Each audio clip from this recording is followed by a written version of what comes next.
Tomato फूलकोबी अटारे तैयारी healthy जलखिया को थरे बनैकी देखंतु स्वाद ही भूली पारिबेनी। तो फुल वीडियो को वाच करंतु। तो चलंतु लेट न कर रेसिपी आज आम प्रस्तुत करवा। नमस्कार, जय जगन्नाथ पेंजिली कुकिंग को आपण मानक अनेक अनेक स्वागत। फूलकोबी अटारे तैयारी जलखिया बनैबा पई प्रथमे फूलकोबी को आम पकड़ा पकड़ा करी कटिंग करदबा। तापर देखंतु आम एठी नबा टमाटो। एठी मो 2टी टमाटर बनुची। आपण माने जेतिकी जलखिया बनाया को चाहिए से अनुसार टमाटर नेबे। तो देखंतु एठी मो टमाटर को कटिंग कर देबी। टमाटर को कटिंग करी आम जार रेड करदबा। फ्रेंड्स, आपण माने ए नुआ तरीका थरे बनैकी देखंतु पूरा हेल्दी भी रहइबो, टेस्टी भी रहइबो और कम समय रे आपण माने झटपट सकाळ व्यस्तता भितर बनैकी रेडी करि परिबे। तो देखो तापर आम एड करदे कलर जमी भल आसो से बीट एड करवा आ कंचा लंका एड करवा। तो मुझे देखो कलर पे बीट एड कर देखिए बीटा भी एमती भी हेल्दी भी रही मुझे एड कर पूरा पूरी ऑप्शनल अच्छी। तापर आम मिक्सर रे ग्राइंडिंग करदे गोटे आम फाइन पेस्ट बनैकी रेडी करदे। तो देखो केते बढ़िया पूरा कलर भी आसी।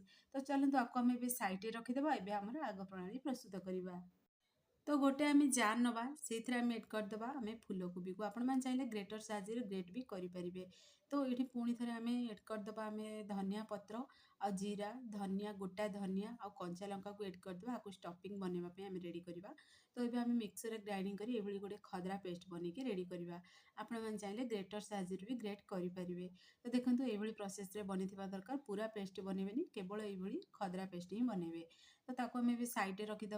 ये जेहेतु आज आम हेल्दी जलखिया बनवा तो अटार ही प्रस्तुत करवा। तो ये गोटे बाउल नवा जी आपण मैंने अटा नहीं बनवाक चाहिए जलखिया से अनुसार अटा को एड करेंगे। ये मुझे 2 गिना नहीं अटा आ स्वाद अनुसार देदेबा लुण। तापर अल्प टिके आम से एड करदे जुआणी।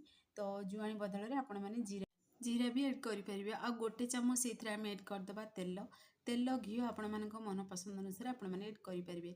आज आम बिना पियाज रसुन प्रस्तुत कर किंतु हेल्दी भी रहिबो, टेस्टी भी रहिबो, सुपर टेस्टी रही रेसिपीटी। अधिक तेल भी दरकार पड़ेनी, बहुत बढ़िया लगे रेसिपी। तो आपण मैंने फुल वीडियो को वाच करंतु।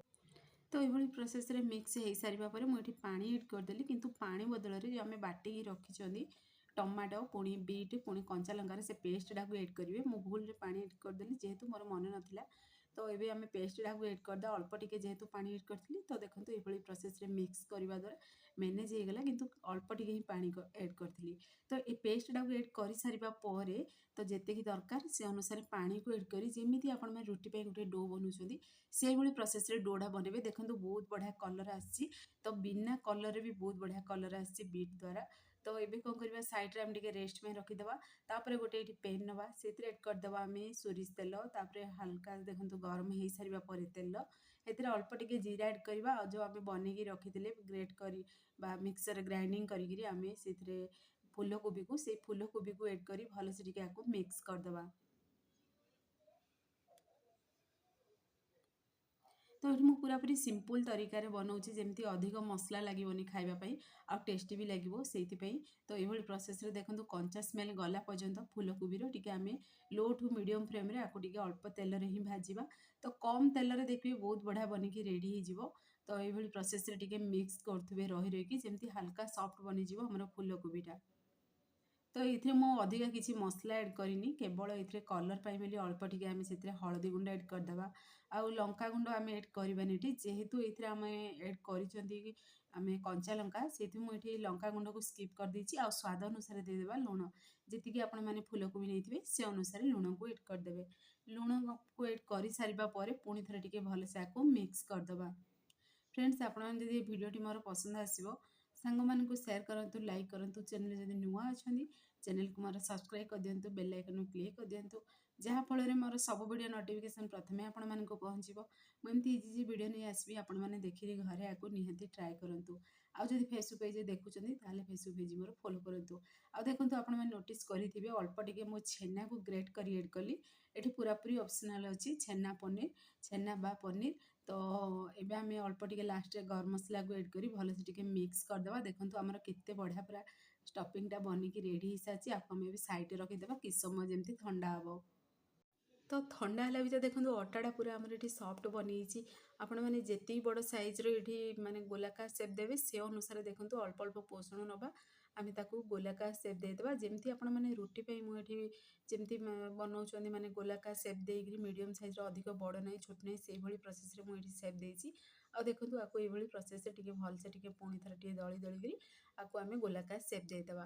ଦେଇ ସାରିବା ପରେ ଅଳ୍ପ ଟିକେ ତା ଉପରେ ଆମେ ଅଟାକୁ ଗ୍ରୀସ୍ କରିବା, ଯେମିତି ଆପଣମାନେ ରୁଟି ପାଇଁ ବେଲୁଛନ୍ତି ସେଇଭଳି ପ୍ରୋସେସ୍‌ରେ ବେଲିବା, କିନ୍ତୁ ଅଧିକ ପୁରା ପତଲା କରି ଆମେ ବେଲିବାନି। ତ ଦେଖନ୍ତୁ ଏଇଭଳି ପ୍ରୋସେସ୍‌ରେ ଅଟାକୁ ତା ଉପରେ ଟିକେ ଗ୍ରୀସ୍ କରିଦେବା ଦ୍ୱାରା ବିଲକୁଲ ବି ଲାଗିବନି ବେଲଣା ବାଡ଼ିକୁ। ଏଇଭଳି ପ୍ରୋସେସ୍‌ରେ ତାକୁ ବେଲିକି ରେଡ଼ି କରିଦେବେ। ତ ଦେଖନ୍ତୁ ଏଇଠି ମୁଁ ପୁରା ପତଲା ବନେଇନି, କେବଳ ଟିକେ ବହଳିଆ ରଖିଛି, ଯେହେତୁ ଆମେ ଏଥିରେ ଷ୍ଟଫିଂ ଭରିବା ସେଇଥିପାଇଁ ତାକୁ ଟିକେ ବହଳିଆ ରଖିବା। ଆପଣମାନେ ଚାହିଁଲେ ମଣ୍ଡା ପିଠା, କାକରା ପିଠା ଯେମିତି ବନଉଛନ୍ତି ମାନେ ଗିନା ବନେଇକିରି ସେଇଭଳି ପ୍ରୋସେସ୍‌ରେ ବି ପୁର ଭରି ପାରିବେ, କିନ୍ତୁ ଏଇଭଳି ପ୍ରୋସେସ୍‌ରେ ପୁର ଭରିବା ଦ୍ୱାରା ଏ ନୂଆ ତରିକାରେ ଦେଖିବେ ସେଇଥିରେ ପୁର ଗୁଡ଼ା ବାହାରିବନି ବା ଷ୍ଟଫିଂଟା ବାହାରିବନି ଫୁଲକୋବି ଛେନାର। ସେଇଥିପାଇଁ ମୁଁ ଏଇଭଳି ପ୍ରୋସେସ୍‌ଟା ପ୍ରସ୍ତୁତ କଲି। ଦେଖନ୍ତୁ ଏଇଭଳି ଯେମିତି ଆପଣମାନେ ମୋମୋ ବନଉଥିବେ ସେଇଭଳି ପ୍ରୋସେସ୍‌ରେ ଆକୁ ଟିକେ ଆମେ ମୋଡ଼ି ମୋଡ଼ିକିରି ଆକୁ ଆମେ ସେପ୍ ଦେବା। ତ ଦେଖନ୍ତୁ ଆପଣମାନଙ୍କୁ ପାଖରୁ ବି ଦେଖେଇ ଦେଉଛି ଏଇଭଳି ପ୍ରୋସେସ୍‌ରେ ଟିକେ ମୋଡ଼ି ମୋଡ଼ିକି ତାକୁ ସେପ୍ ଦେଇଦେବେ। ତ ପୁରା ଇଜି ପ୍ରୋସେସ୍‌ରେ ବନିକି ରେଡ଼ି ହେଇଯିବ, ଆଉ ଷ୍ଟଫିଂଟା ବି ବାହାରକୁ ବାହାରିବନି। ଆପଣମାନେ ତ ଆଳୁ ପରଟା ଅନେକ ଥର ବନେଇଥିବେ, ସେମ୍ ପ୍ରୋସେସ୍‌ରେ ବନେଇକି ରେଡ଼ି କରିବେ। ତ ଦେଖନ୍ତୁ ଫାଇନାଲି ଆମର ଜଳଖିଆଟା ପୁରା ଝଟପଟ ବନିକି ରେଡ଼ି ହେଇଯିବ। ଯଦି ଆପଣମାନେ ସକାଳର ଜଳଖିଆ ପାଇଁ ବନେଇବାକୁ ଚାହୁଁଛନ୍ତି ତାହେଲେ ଦେଖିବେ ବନେଇବେ, ଯଦି ହେଲ୍ଦି ବି ରହିବ ଆଉ ଛୁଆମାନଙ୍କ ଟିଫିନ୍ ବକ୍ସରେ ବି ଦେଲେ ସେଇମାନେ ବି ଦେଖିବେ ଟିଫିନ୍ ଫିନିଶ୍ କରି ଆସିବେ।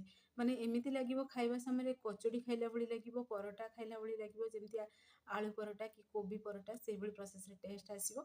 ଆଉ ବିନା ଛାଣିକିରି ବି ପ୍ରସ୍ତୁତ କରିବା, ବହୁତ ହେଲ୍ଦି ବି ରହିବ, ଟେଷ୍ଟି ବି ରହିବ। ଯଦି ବିଟ୍ ଗାଜର ଛୁଆମାନେ ଖାଇବାକୁ ପସନ୍ଦ କରନ୍ତିନି ତାହେଲେ ଏଇଭଳି ପ୍ରୋସେସ୍‌ରେ ବନେଇକି ଦିଅନ୍ତୁ, ଯଦି ପନିପରିବା ଖାଇବାକୁ ପସନ୍ଦ କରନ୍ତିନି ତ। ଦେଖନ୍ତୁ ମୁଁ ଗୋଟେ ସେପ୍ ଦେଇଦେଲି ଏଇଭଳି ଗୋଲାକାର, ଅଧିକ ପୁରା ବହଳିଆ ନାହିଁ କି ଅଧିକ ପତଳା ନାହିଁ, ସେମ୍ ପ୍ରୋସେସ୍‌ରେ ମୁଁ ସବୁତକ ବନେଇକି ଏଠି ରେଡ଼ି କରିଦେଲି। ତାପରେ କ'ଣ କରିବା ନା ଆମେ ଗୋଟେ ଏଠି ପେନ୍ ନେବା। ଯେହେତୁ ଆମେ ବିନା ପିଆଜ ରସୁଣ ବନାଉଛନ୍ତି ତ ମୁଁ ଘିଅରେ ହିଁ ପ୍ରସ୍ତୁତ କଲି। ତ ଦେଖନ୍ତୁ ଗୋଟେ ଚାମଚ ସେଥିରେ ଘିଅକୁ ଏଡ଼୍ କରିଦେବା ଗୋଟେ ତାୱାରେ। ତାପରେ ଆମେ ସେଇଥିରେ ଏଡ଼୍ କରିଦେବା ଆମର ଏଇ ବନେଇକି ରଖିଥିବା ଜଳଖିଆକୁ। ଜଳଖିଆକୁ ଏଡ଼୍ କରିସାରିବା ପରେ ଦୁଇ ପଟ ସାଇଡ଼୍ ଯାକ ପୁରାକୁ ଆମେ ଫ୍ରାଏ କରିବା।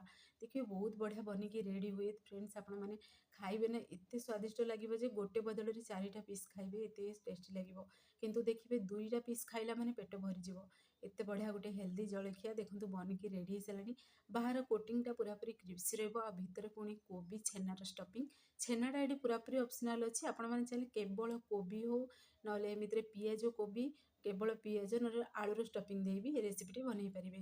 ତ ଦେଖନ୍ତୁ ଗୋଟେ ଷ୍ଟେପ୍ ବନିକି ରେଡ଼ି ହେଇସାରିଲାଣି ବା ଗୋଟେ ଜଳଖିଆ ଆମେ ବନେଇକି ରେଡ଼ି କରିସାରିଲେଣି। ତ ଆପଣମାନେ ଆକୁ କୋବି ପରଟା କହିବେ କି ଏମିତିରେ ପୁରୀ ବୋଲି କହିବେ, କ'ଣ କୁହନ୍ତି ଆପଣମାନେ ମୋତେ କମେଣ୍ଟ ବକ୍ସରେ କମେଣ୍ଟ କରନ୍ତୁ ଏଇ ଜଳଖିଆର ନେମ୍ କ'ଣ ବା ନାଁ କ'ଣ। ତ ଦେଖନ୍ତୁ ଫାଇନାଲି ଆମର ସବୁତକ ମୁଁ ସେମ୍ ପ୍ରୋସେସ୍‌ରେ ବନେଇକି ରେଡ଼ି କରିଦେଲି। ଆଉ କେତେ ସୁନ୍ଦର ବି ଦେଖାହେଉଛି। ଆପଣମାନଙ୍କୁ ଗୋଟେ ପିସ୍ ହାତରେ ଧରିକିରି ବି ଦେଖେଇଥିବି କ୍ରସ୍ କରିକିରି କେମିତି କ'ଣ ବନିଛି। ପୁରା ପରଫେକ୍ଟଲି ବନିଛି। ମାନେ ପ୍ରଥମ ଥର ହିଁ ବନଉଛନ୍ତି ନା, ବହୁତ ସ୍ୱାଦିଷ୍ଟ ଲାଗିବ ଖାଇବା ପାଇଁ, ଆଉ ସ୍ୱାଦ ହିଁ ଭୁଲି ପାରିବେନି। ଏତେ ସ୍ୱାଦିଷ୍ଟ ଜଳଖିଆ ରେସିପି ଗୋଟେ।